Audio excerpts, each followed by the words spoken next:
क्रांति, रिवॉल्यूशन, ये है आपकी बीए थर्ड ईयर की और एमए प्रीवियस की पॉलिटिकल साइंस की क्लास।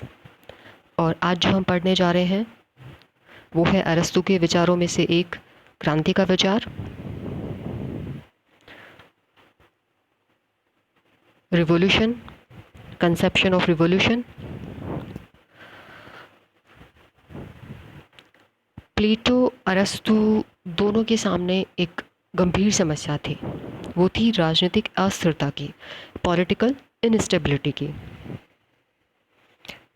इन दोनों के समय क्या था कि जो यूनान के जो नगर राज्य थे वो अस्थिरता की समस्या से जूझ रहे थे और विभिन्न प्रकार की जो शासन प्रणालियाँ थी, जैसे कि हमने चर्चा की है, राजतंत्र है, निरंकुश तंत्र है, कुलीन तंत्र है, विभिन्न प्रकार की। तो हर नगर राज्य इन अलग अलग शासन प्रणालियों से गुजर चुका था। तो जाहिर सी बात है कि जो उस समय के जो विचारक होते हैं उनके सामने ऐसी कोई समस्या होती है तो उनका मकसद होता है कि ऐसी किसी भी समस्या का, सिर्फ राजनीतिक अस्थिरता नहीं, ऐसी किसी भी समस्या का समाधान ढूंढा जाए। तो प्लेटो ने भी अपने तरीके से समस्या का समाधान ढूंढने की कोशिश की और अरस्तु ने भी। तो अरस्तु ने जो अपना ग्रंथ है पॉलिटिक्स, उसके 5वें अध्याय में क्रांतियों का बहुत गहराई से, बहुत सूक्ष्मता से उसने एनालिसिस किया है और ना सिर्फ इसके कारणों के बारे में बल्कि इसके किस तरीके से इसका उपाय किया जाए उसके बारे में भी विस्तृत रूप से वर्णन किया है। तो क्रांति की जो परिभाषा है अरस्तु के नज़रिए से हम देखें तो संविधान में हर छोटा बड़ा परिवर्तन क्रांति होता है। देखिए, अरस्तु ने सब जो क्रांति है उसके दो अर्थों में चर्चा की है।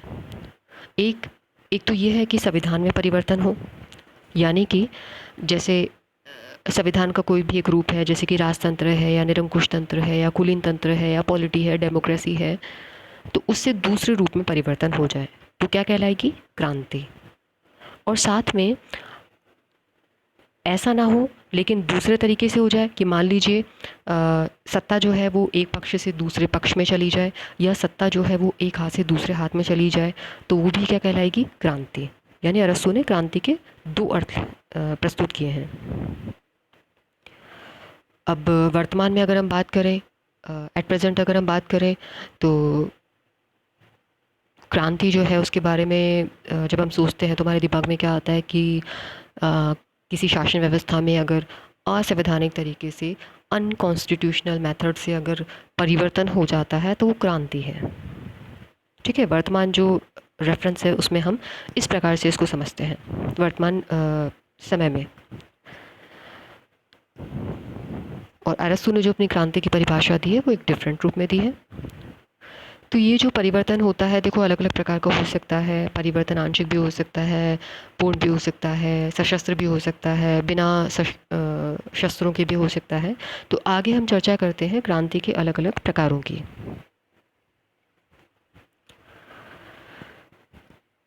क्रांति के अलग अलग प्रकारों में सबसे पहला है आंशिक क्रांति और पूर्ण क्रांति। आंशिक क्रांति से क्या मतलब है? आंशिक क्रांति से मतलब है संविधान को पूरी तरीके से ना बदला जाए, केवल उसके कोई महत्वपूर्ण भाग को बदल दिया तो वो कहलाएगी आंशिक क्रांति। और अगर पूरा ही संविधान चेंज कर दिया तो क्या कहलाएगी? पूर्ण क्रांति। इसी प्रकार से दूसरा प्रकार है रक्तहीन क्रांति, रक्तपूर्ण क्रांति। बहुत आसानी से इसके नाम से समझ में आ रहा है। रक्तहीन क्रांति मतलब कोई सशस्त्र विद्रोह नहीं, किसी प्रकार का कोई रक्तपात नहीं, कोई लूटपाट नहीं, तो रक्तहीन क्रांति। और रक्तपूर्ण क्रांति इसका उल्टा हो, खून खराबा हो, हिंसा हो, तो कहलाएगी रक्तपूर्ण क्रांति। तीसरा प्रकार है क्रांति का व्यक्तिगत क्रांति और गैर व्यक्तिगत क्रांति। तो देखिए, अगर संविधान में अगर कोई महत्वपूर्ण पद पे बैठा हुआ व्यक्ति है उसको अगर हटा दिया जाए तो वो कहलाएगी व्यक्तिगत क्रांति। और अगर उस महत्वपूर्ण पद पर बैठे हुए व्यक्ति को नहीं बदल रहे हैं, या हम यूँ कहें कि शासक को नहीं बदल रहे हैं, तो वो क्या कहलाएगी? बाकी में परिवर्तन हो रहा है लेकिन हम शासक को नहीं बदल रहे हैं, तो क्या कहलाएगी? गैर व्यक्तिगत क्रांति। आगे हम चर्चा करते हैं क्रांति के अन्य प्रकारों की। तो ये है वर्ग विशेष के विरुद्ध क्रांति। देखिए, राज्य में जो भी कोई वर्ग विशेष है, धनिक तंत्र हुआ या अन्य कोई वर्ग हुआ, तो उसके विरुद्ध अगर क्रांति कर दी, उसके विरुद्ध अगर क्रांति हो, तो वो इस प्रकार की जो क्रांति होगी वो भी क्या होगी, इसी कैटेगरी में आएगी। इसके अलावा हम बात करते हैं वैचारिक क्रांति की या वाग्वीरों की क्रांति की।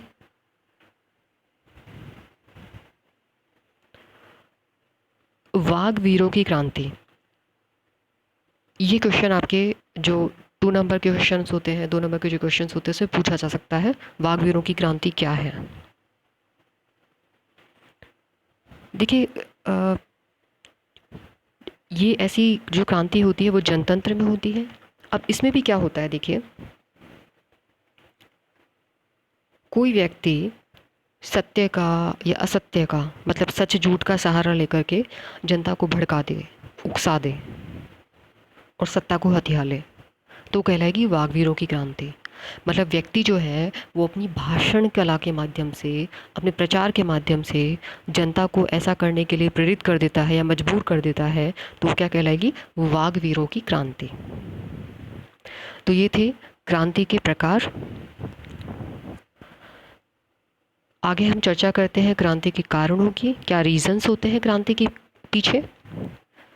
3 प्रकार के कारण हैं, सामान्य कारण अथवा मूल कारण, दूसरा है विशिष्ट कारण, और तीसरा है विशिष्ट शासन प्रणाली में, जो अब हमने चर्चा की है अलग अलग प्रकार की शासन प्रणाली, उसमें क्रांति के कारण क्या होते हैं। सबसे पहले हम बात करते हैं सामान्य कारणों की। सामान्य कारण में, जैसा कि आप स्क्रीन पे देख रहे हैं, असमानता, अन्याय, ये क्या है, ये सामान्य कारण है।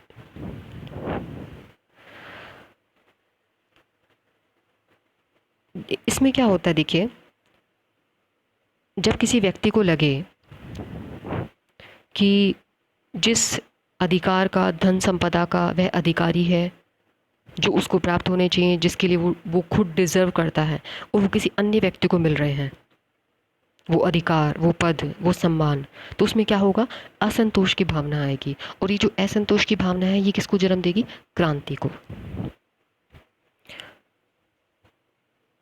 क्योंकि व्यक्ति को यूँ लगे कि जन्म तो एक प्रकार से हुआ है, लेकिन उसको तो कम अधिकार प्राप्त हुए हैं, उसको तो कम मिला है, तो उसमें वो असंतोष धीरे धीरे पनपने लगता है। और ये जब असंतोष एक सीमा से ज़्यादा बढ़ जाता है, तो क्रांति का रूप धारण कर लेता है। तो देखिए, अरस्तु ने कितनी प्रासंगिक बात कही है कि आप वर्तमान में भी देखें तो राजस्थान की जो राजनीति है उसमें जिस तरीके से भूचाल आ रहा है, तो वो भी क्या है, तो अरस्तु ने जो बात कही थी कि वर्तमान स्थिति से अगर असंतोष है तो वो असंतोष की भावना क्रांति को जन्म देती है।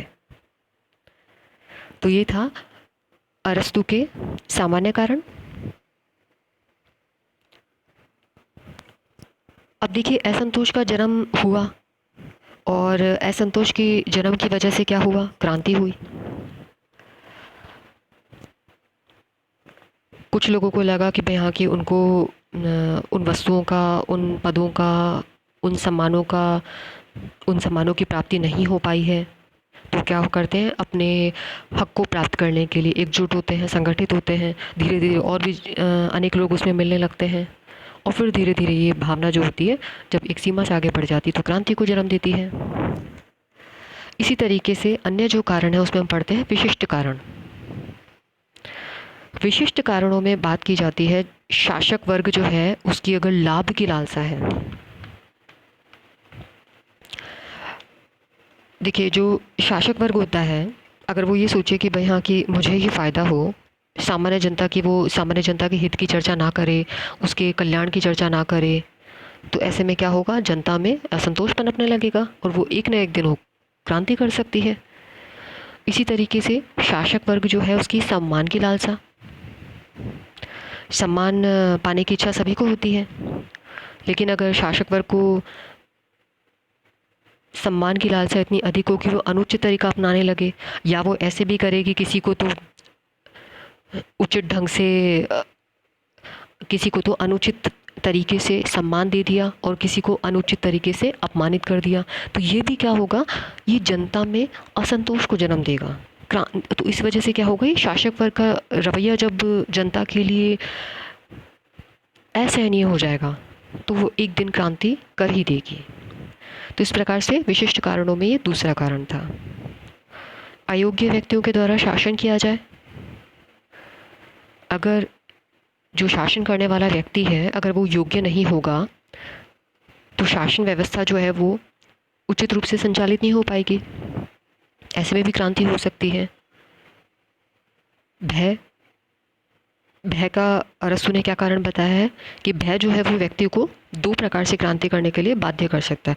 या तो क्या हो कि दंड से बचने के लिए, मतलब दंड के भय से विद्रोह कर दे, या व्यक्ति को ये डर लगे कि उसके साथ कुछ गलत होने वाला है, उसके साथ कुछ अन्याय होने वाला है, तो उसके होने से पहले ही वो विद्रोह कर दे। तो इस वजह से भी क्रांति हो सकती है। इसके बाद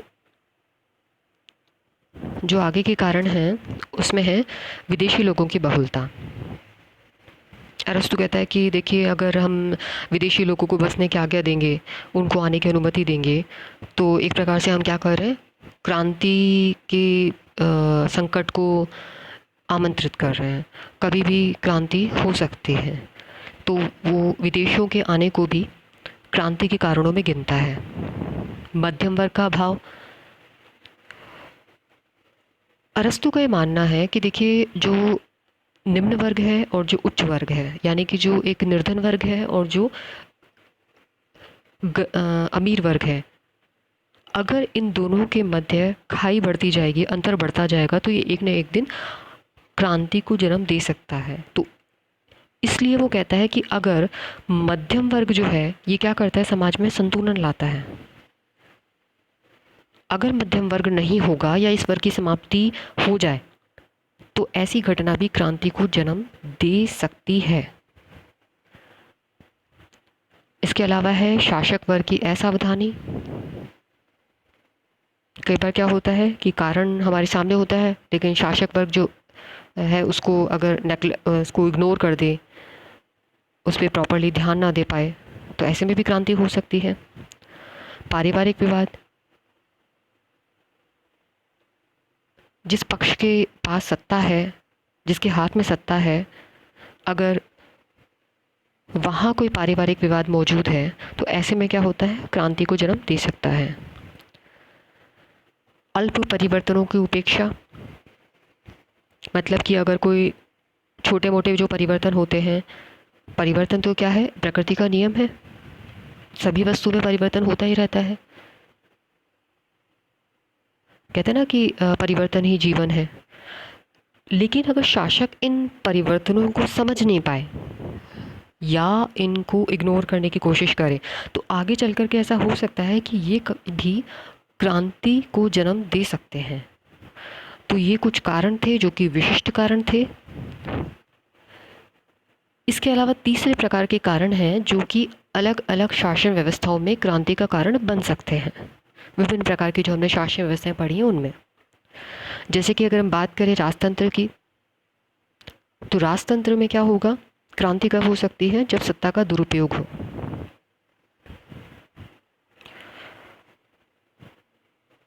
पारिवारिक कलह हो जाए या सत्ता का दुरुपयोग हो जाए, या शासक जो है जनता पे अत्याचार कर रहा है, तो राजतंत्र में क्रांति हो सकती है।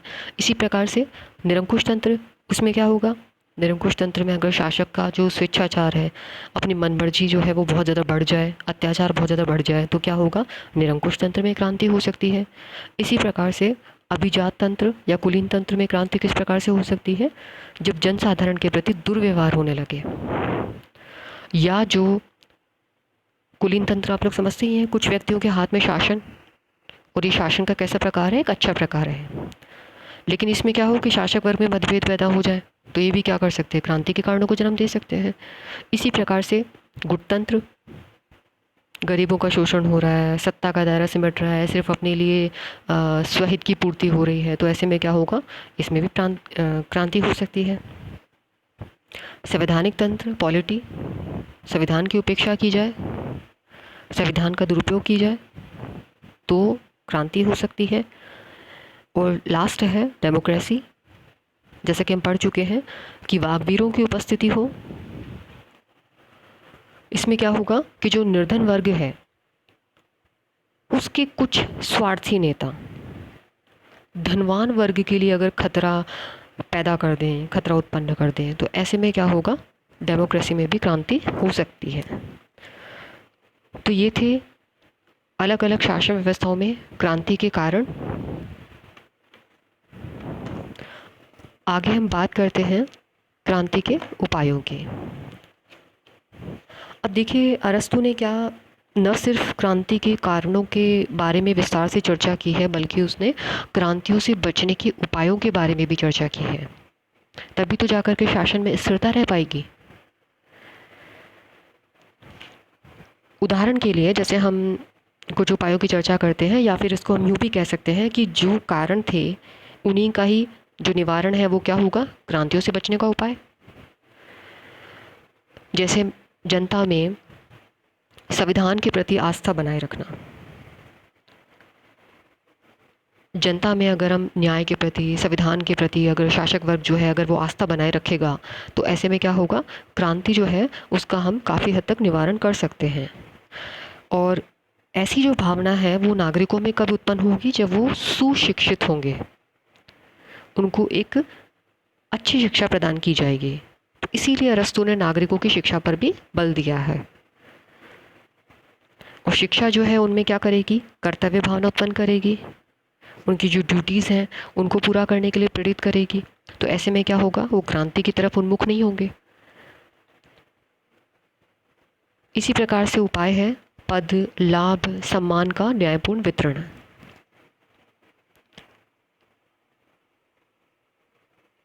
ये जो है, जैसे पद है, लाभ है, सम्मान है, पुरस्कार है, तो अरस्तु का ऐसा मानना है कि इनका ज़्यादा से ज़्यादा लोगों को वितरण किया जाना चाहिए, और वो भी निष्पक्ष दृष्टि से होना चाहिए,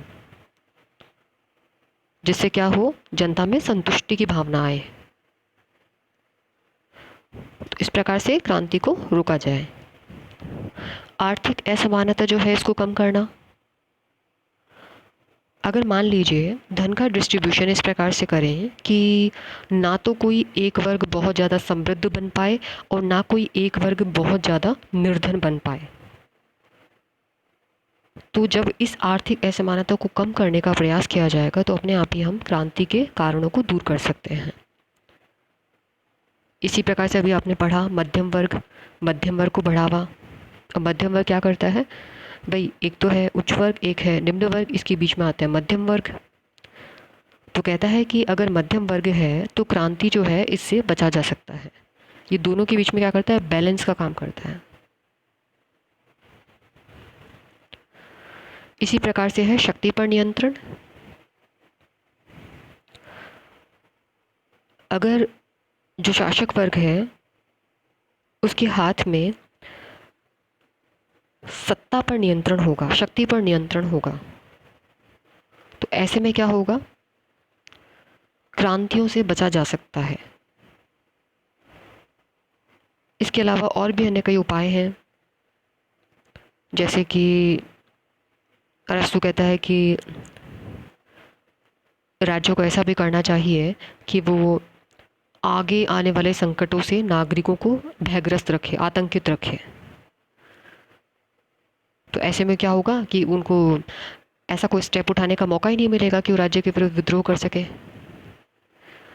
इस प्रकार से वो ये भी कहता है कि जो अलग अलग पदों पर विद्यमान व्यक्ति हैं उनकी पद की अवधि को कम रखा जाए। इससे क्या होगा कि ज़्यादा से ज़्यादा लोगों को उस पद पर आने का मौका मिलेगा, और बारी बारी से जब वो अपने पद को प्राप्त करेंगे तो उनके जो महत्वाकांक्षा है वो संतुष्ट हो पाएगी। तो ये थे क्रांतियों से बचने के उपाय। और आज जो हमने पढ़ा है वो है अरस्तु का क्रांति संबंधित विचार। Thank you.